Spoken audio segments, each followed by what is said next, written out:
a todos uma saudação muito forte e a constatação de que estamos hoje aqui a realizar um protesto que é o maior protesto de sempre, organizado pelo sindicato, organizado pelo STAL e pelo STRL, na exigência da publicação dos acordos. É a maior manifestação e é demonstrativa da vontade que existe em todo o país. Eu queria, naturalmente, saudar em primeiro lugar todos os trabalhadores, e especialmente os que aqui estão, mas queria, na pessoa do Sr. Presidente da Câmara da Azambuja e da Sra. Presidente da Câmara de Montemor, que propusemos como exemplificativo da diversidade e do facto de que este sindicato assinou acordos com mais de 200 câmaras, que tem 500 à espera de publicação, que tem 30 nos Açores e da Madeira já publicados, o que demonstra uma identificação muito grande na administração local, na realidade que é para podermos trabalhar, para podermos criar, para podermos avançar, precisamos de avançar juntos. E avançar juntos só é possível com respeito pelos trabalhadores, pelos seus direitos e pelas necessidades das populações. É isso que nos une, é essa a realidade que hoje está aqui bem identificada. Eu queria, em primeiro lugar, lembrar que esta lei, publicada há um ano e meio, desde logo teve a nossa apreciação frontal, declarando-a como uma lei perversa, sem nenhum objetivo sério. O próprio Governo, em documento por si publicado a 10 de fevereiro de 2013, reconhecia que os estudos, e repito, os estudos realizados, nenhum tinha conseguido indicar que o aumento das 35 para as 40 horas traria aumento de produtividade. Não tiveram nenhuma razão séria para apresentar. A única razão que apresentavam era porque a Troika quer. Então, mas que país é este que vem aí uns técnicos de segunda apanha ao serviço não se sabe de quem, dizer ao governo português ou dizer ao país que quer que na administração pública se trabalhe 40 horas, sem nenhuma justificação.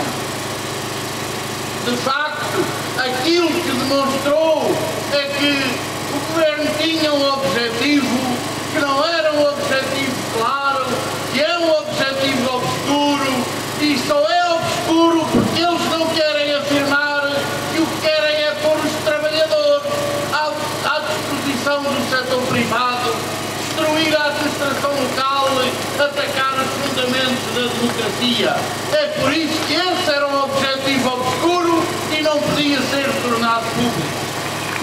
Está quase a fazer um ano que foram assinados e depositados no Ministério das Finanças os primeiros acordos estabelecidos com autarquias deste país. Repito, está quase a fazer um ano. Foi em dezembro de 2013. Em fevereiro, forçado pela nossa luta e pela exigência da sua publicação, o Governo encontrou uma desculpa. Disse que pediu um parecer.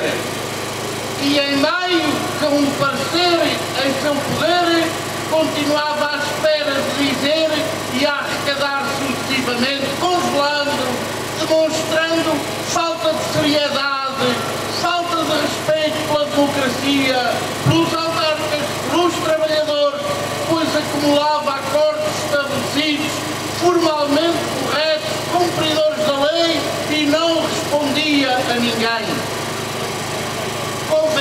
associa-se que era o xerife numa terra sem lei. Mas este é um país que tem democracia há mais de 40 anos. Foram o povo deste país que lutou por ela.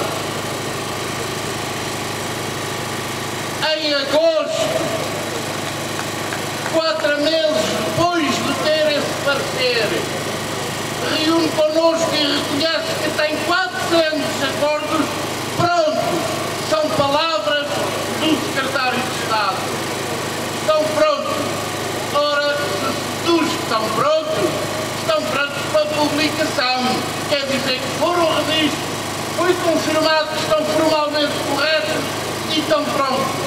Então, estavam prontos, o que é que ia fazer? Assumiu nesse dia que estava encontrada uma solução, que ia ser encontrada, que não era a solução do sindicato, mas que era uma solução que respeitava a autonomia do poder local e respeitava a contratação coletiva. A 27 de agosto demoraria a sua publicação menos de 15 dias. Foram palavras suas. Mais de um mês depois, a 29 de setembro, torna público o parecer e desata a fazer exigências e chantagem às autarquias. E o parecer, que na nossa opinião não cumpre nem tem em conta o fundamental, porque reconhecendo a autonomia do poder local, tinha que dizer que o governo não podia lá intervir. Esta que era o parecer, como disseram dois dos juízes que se pronunciaram sobre o tema, mas o parecer sabia que era preciso respeitar a autonomia. E então sabia que este governo se serve dos órgãos que deviam ser autónomos, independentes, não à disposição das políticas, mas que deviam ser órgãos autónomos. E serviu-se do Conselho, que dá uma de um lado e outra do outro. Diz que o governo pode intervir, mas lembra uma coisa que é fundamental, que face à autonomia do poder local não pode dar ordens às autarquias, nem pode congelar, demorar ou empatar o processo. Ora, este parecer, homologado pelo governo, obriga o governo, obriga os organismos da administração do Estado Central, mas não obriga as autarquias, porque são entidades autónomas. A Constituição o reconhece. E reafirme-se aqui e agora que não há nenhuma lei que se sobreponha à Constituição da República. E quando isso acontece, é a lei que tem que ser alterada, é a lei que está a mais, é o que está contra a Constituição que tem que ser corrigido. De resto, vejam-se 2 pesos e 2 medidas. O mesmo artigo da lei que o governo pega para dizer que deve interferir nos acordos da administração local é o mesmo artigo que se aplica aos governos regionais dos Açores e da Madeira. Não há outro artigo na lei, mas foram publicados acordos deste governo.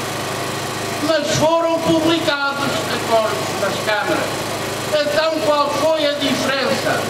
A diferença é que os governos regionais fizeram uma leitura mais ou menos correta, próxima da nossa, e concluíram que a sua responsabilidade era verificar a correção formal e, verificada esta, publicá-lo, porque não podem interferir no acordo estabelecido com entidades autónomas e desde que este cumpra a lei. Então, o governo acha que este país pode ter consolidadas as 35 horas na Madeira, pode ter consolidadas as 35 horas nos Açores, com acordos publicados, mas ele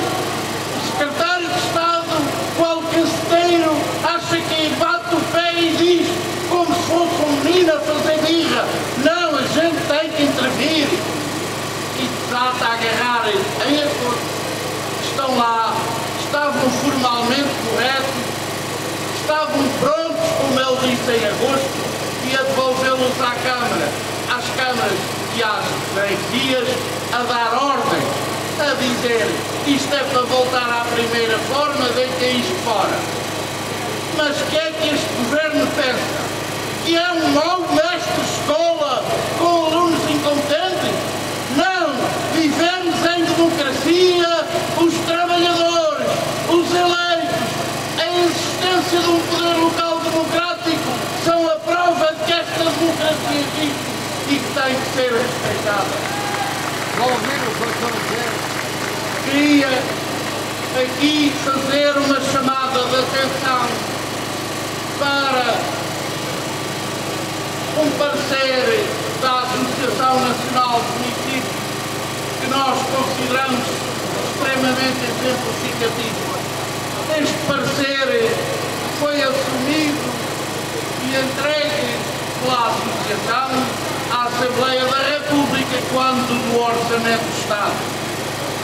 E diz assim: os últimos anos têm vindo a caracterizar-se por enormes e sempre agravadas restrições à autonomia e gestão do poder local, constitucionalmente consagrada e expressamente assumida pelo Estado português na assinatura da Carta Europeia da Autonomia Local.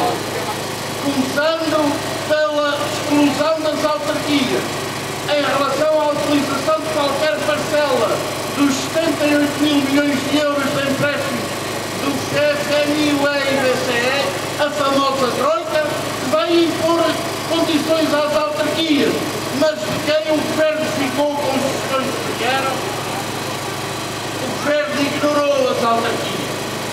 E diz no seu terceiro parágrafo: a Associação Nacional de Municípios afirma que é tempo de acabar com esta crescente asfixia que impede a gestão corrente e estratégica dos municípios.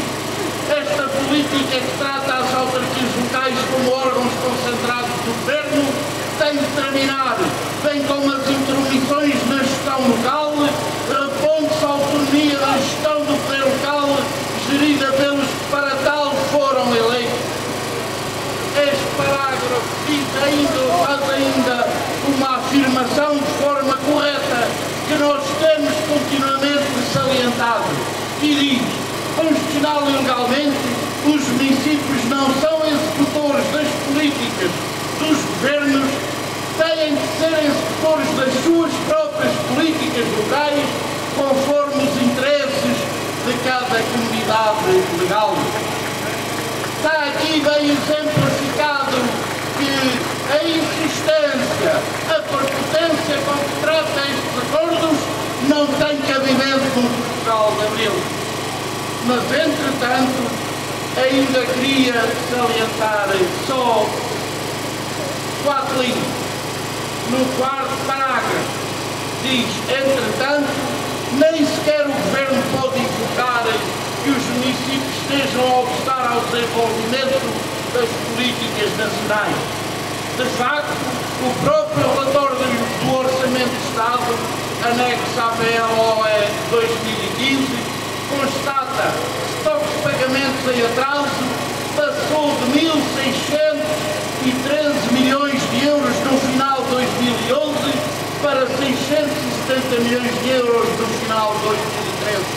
Ou seja, reduziu quase 2/3 da dívida às autarquias.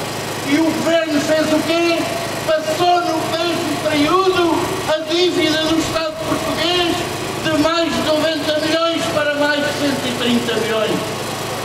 Diminuiu as autarquias, mas aumentou a do Estado português. Não é só por incompetência, não é só por incapacidade, é por corrupção, é porque estão a explorar o povo, as autarquias, a democracia deste país, para pôr ao interesse dos grandes grupos económicos, para apoiar os bancos corruptos, para tapar os buracos e os assaltos feitos ao país. Queríamos